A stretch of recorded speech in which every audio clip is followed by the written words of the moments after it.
Hi, everyone. I'm picking up a discussion from the sync session on type on the web.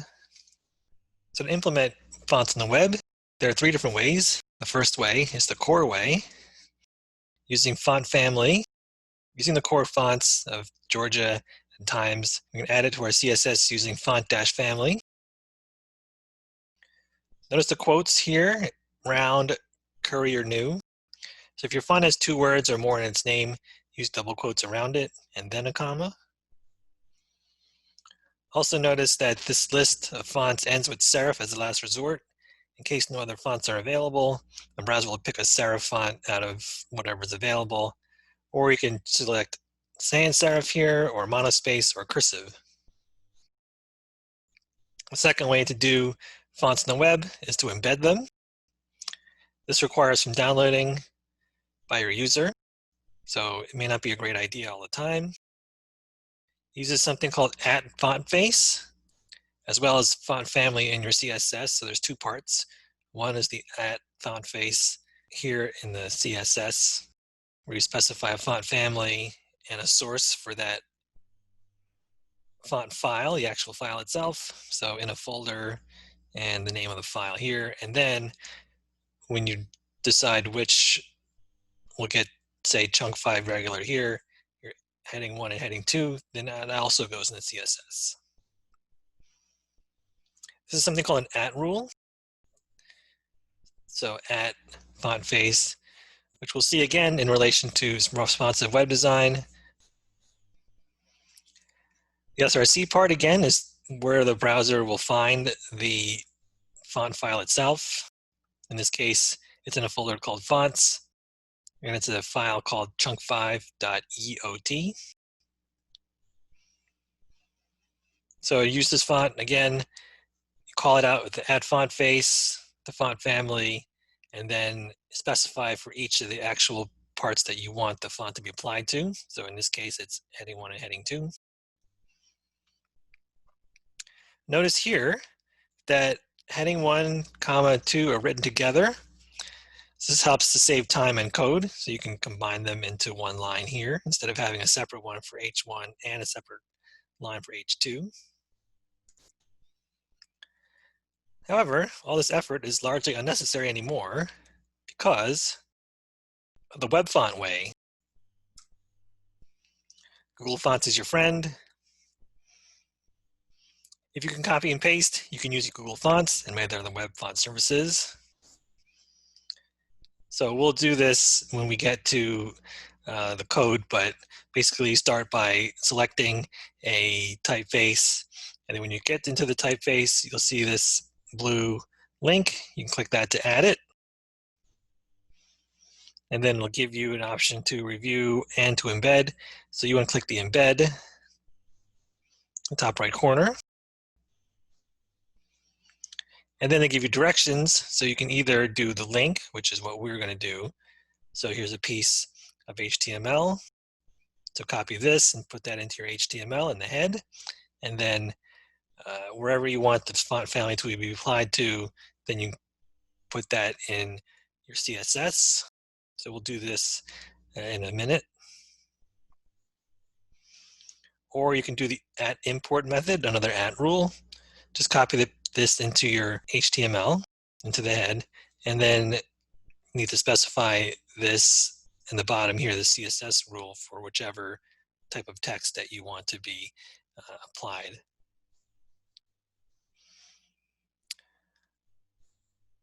Google Fonts are open source and free for commercial and personal uses. So as we discussed in the sync session, that's great. They worked out all the licenses and hosting considerations, so that's really good. Typekit has a slightly longer process, but it's fairly simple to execute. If you decide to use Typekit, those of you who have the Adobe Creative Suite, we can talk about using Typekit fonts for your sites. So let me know if you want to use an Adobe Typekit font. They're a little more work because of the additional licensing you might encounter, but sometimes the right typeface is the right typeface and you gotta just go through it.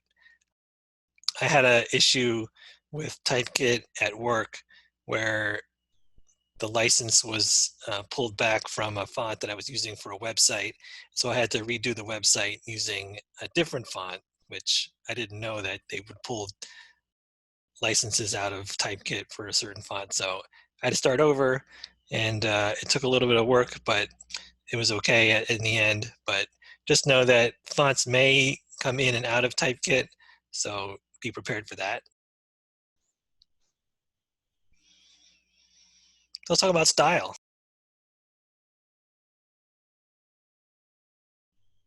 In your CSS, you can specify the size of the fonts using font size, so font dash size. Pixels are the simplest units to use. There are some considerations. So one is that it used to be that 1 pixel was equal to 1 point, because most screens were 72 dots per inch, and 1 point itself physically is 1/72 of an inch. But now with these retina displays and high definition screens, this 1-to-1 ratio is not quite true anymore. So a better way to do your font sizes is more relative numbers, like percentages. The default size of text in a browser is usually 16 pixels, and so using a font size of 200%, that will result in a 32 pixel text. But here we can specify a font size of 12 pixels instead of 16. When we specify for the overall body text that the font size is 12 pixels, we can now apply a class of examples, say, and a font size of 200%, and then your resulting text here is 24 pixels. You can also use ems. 1em is whatever the specified font size is. So if the default is 16 pixels, then 1em is equal to 16 pixels. And so 2em is twice that, and so it's 32 pixels. Ems, those of you who are designers would know that 1em, em, used to be the width of a capital M for a particular typeface.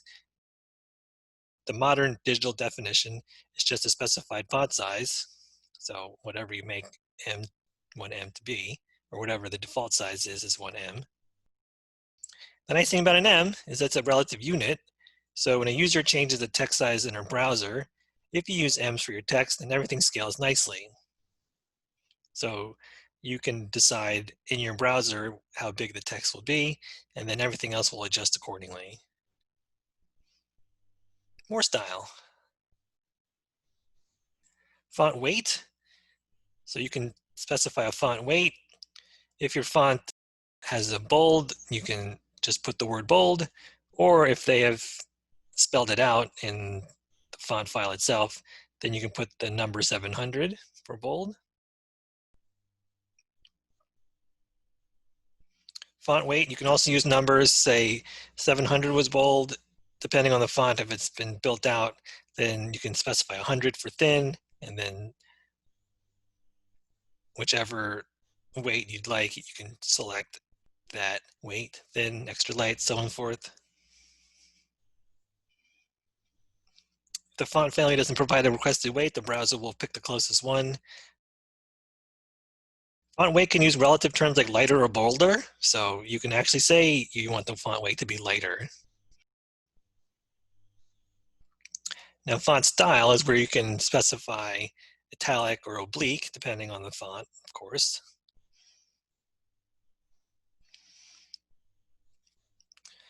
So just to be clear about the difference between italic and oblique, italicized fonts have some cursive to them, in addition to being slanted, and oblique fonts are strictly slanted. There's text transform, which is not font transform. There's no such thing as font transform, so watch out. This is where you can capitalize letters, you can make them lowercase or uppercase. Text decoration, you can make underlines, overlines, lines through, and none. So a line through is similar to strike through.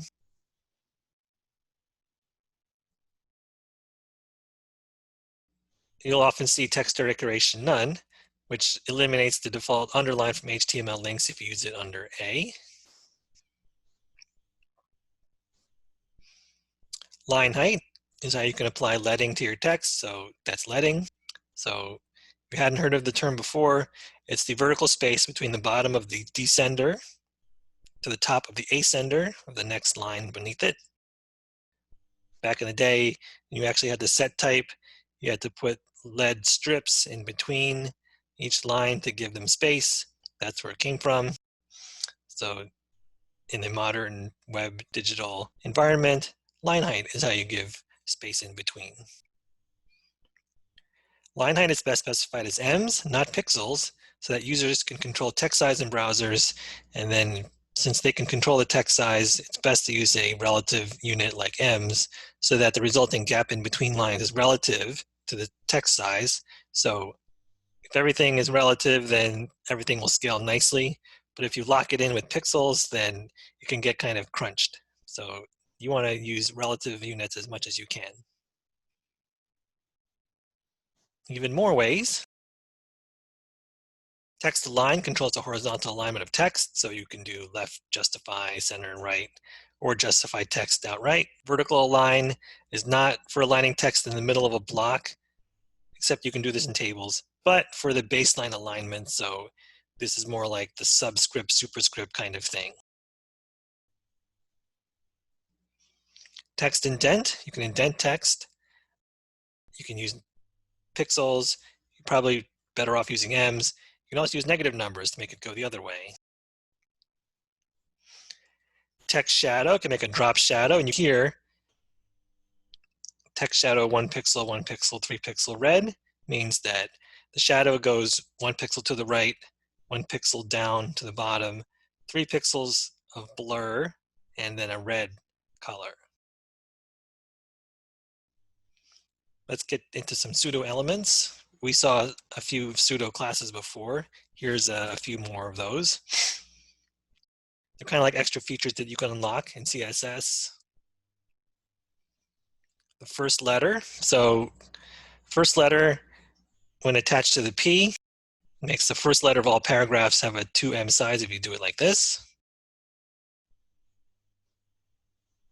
Notice the combination. So you have P, then a colon, and then first letter. So this was like A colon visited or A colon hover for pseudo classes for links. First line, similar. Also an option in case, in this case, the whole first line is bumped up to 2ems, not just the first letter. You can have a double combo. So in this case here, first letter, font size 2em. So you get the first letter, font size 2em, and the first line bold. So together, now you have first letter 2em and first line bold of each paragraph. So just to review, you can do kind of similar things with links using pseudo elements. So link, visited, hover, active. Using this code, unvisited links are orange and not underlined. Visited links mean after you click on it, the link color changes to black, at least in this case here. And hover means when you hover over the link changes from green, it changes to green, and is underlined. And active means the link color becomes dark gray as it's being clicked, which is hard to see these days because processes have become much faster and devices have become much faster. So this is less seen these days. There's also a focus. We'll talk about this when we discuss HTML forms later in the semester.